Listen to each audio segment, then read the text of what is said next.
Christ the lord. ఈరోజు దేవుడు మనకిచ్చినటువంటి వాగ్దానం ఏంటంటే సామెతల గ్రంథము 28వ అధ్యాయము 13వ వచనం. అతిక్రమములను దాచిపెట్టువాడు వర్ధిల్లడు, వాటిని ఒప్పుకొని విడిచిపెట్టువాడు కనికరము పొందును. ఆమేన్. మనం ఎలా జీవించాలి, ఎలా జీవించకూడదో దేవుడు మనకి ముందే తెలియజేసి ఉన్నాడు. తెలియజేసి ఆ మార్గంలో నడవమని మనకి చెప్పినప్పుడు మనమందరము కూడా ఆ మార్గంలో నడవటానికి ప్రయత్నం చేస్తూ ఉంటాం. అలా మనము ఆ మార్గంలో నడుస్తూ ఉన్నటువంటి క్రమంలో కొంతమంది చక్కగా ఆ మార్గంలో నడవగలుగుతారు. కొంతమంది ఆ మార్గంలో నడిచే క్రమంలో కొన్నిసార్లు మార్గము తొలగి వైదొలగి పక్కకి వెళ్ళిపోయే వాళ్ళు ఉంటారు.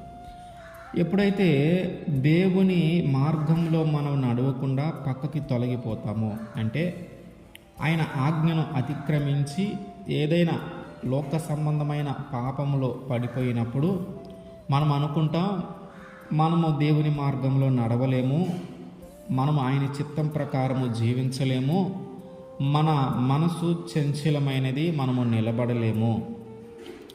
దేవుని సన్నిధిలో మనము ఉండాలన్నా, ఆయన మార్గంలో మనం నడవాలన్నా ఇది మన వల్ల ఏది కాదు, ఇది మనము చేయలేము, మనము నిలబడలేము, ఇది చాలా కష్టమైనది, మనం పడిపోతూ ఉన్నాము, మనం నిలబడలేకపోతూ ఉన్నాము కనుక ఇంకా మనము మళ్ళీ ప్రత్యేకంగా ఆ మార్గంలో నడవాలనే ప్రయత్నం చేయటము అనవసరం, ఇది మనము చేయలేని పని, ఇది మన వల్ల కాదు, ఈ మార్గంలో నడవటం మన వల్ల కాదు, ఆయన చెప్పినట్టు జీవించడం మన వల్ల కాదు, ఎందుకంటే మనం పడిపోతూ ఉన్నాం, ఆ మార్గంలో నుండి మనము వైదొలిగిపోతూ ఉన్నాం కనుక ఇక ముందుకి కొనసాగించకుండా ఇంతటితో ఆపేద్దాం. అంటే ఇక లోకంలో పడిపోయాను కాబట్టి ఇక లోకంలోనే ఉండిపోదాం, పాపంలో పడిపోయాను కాబట్టి ఇక పాపంలోనే ఉండిపోదాం, నేను చంచలమైన మనస్సు కలిగిన వాడిని కనుక ఇంకా ఆ మనస్సుతోనే ముందుకు వెళ్ళిపోదాం అని అనుకుంటూ ఉంటాం.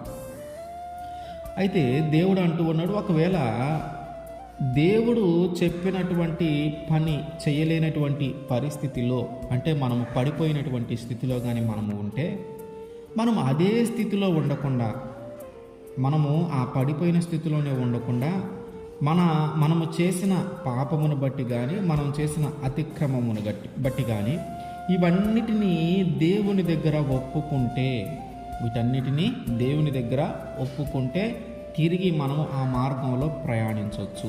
వీటన్నిటిని ఒప్పుకొని వదిలిపెట్టి దేవుని దగ్గర నుంచి మనము కనికరము పొందుకొని తిరిగి ప్రారంభించిన మార్గంలోని తిరిగి మళ్ళీ గమ్యం వరకు మనము ఆ మార్గంలో నడవవచ్చు.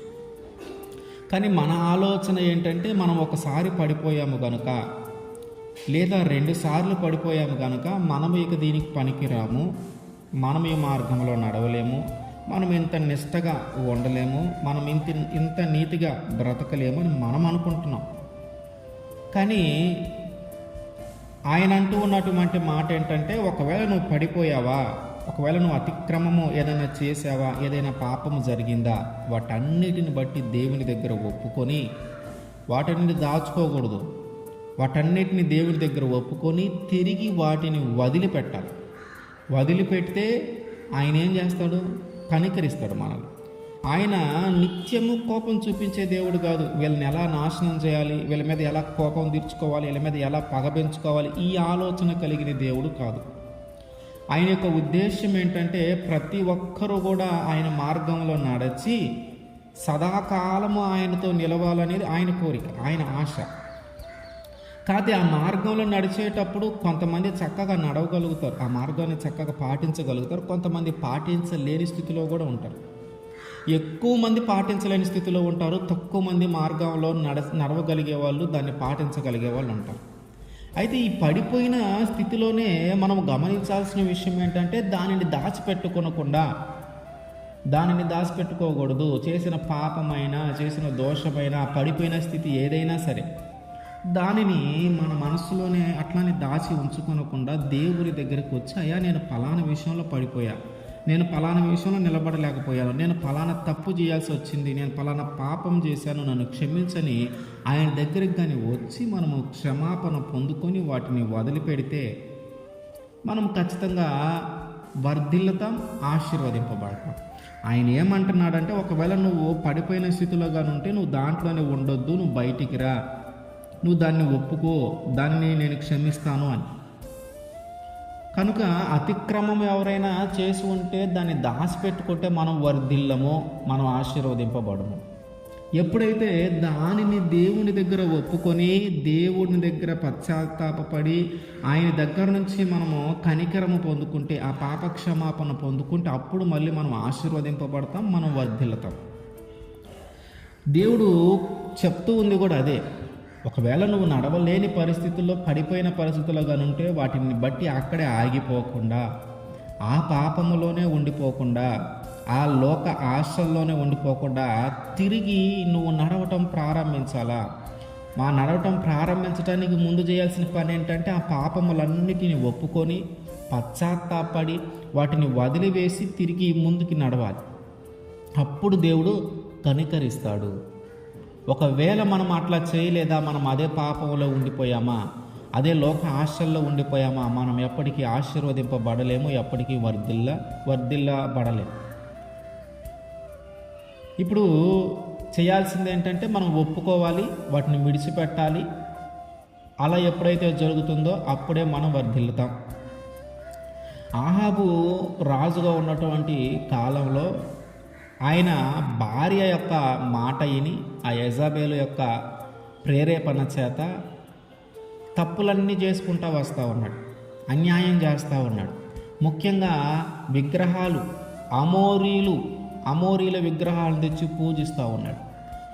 ఇవన్నీ చూసిన తర్వాత ఏలియా గారు వచ్చి ఆయనతో మాట్లాడుతూ, నువ్వు తప్పు చేస్తూ ఉన్నావు, నీ భార్య మాట విని నువ్వు సర్వనాశనం అవుతా ఉన్నావు, దేవుడికి కోపం తెచ్చేలాగా చేస్తూ ఉన్నావు, దేవుడు ఎలా జీవించమన్నాడు నువ్వెలా జీవిస్తూ ఉన్నావు, దేవుడికి ఇష్టం లేని మార్గంలో నువ్వు వెళ్తూ ఉన్నావు, దేవుడికి నచ్చని మార్గంలో నువ్వు వెళ్తూ ఉన్నావు, దేవుడి యొక్క కోపానికి నువ్వు కారణమవుతా ఉన్నావని ఆయన హెచ్చరించాడు.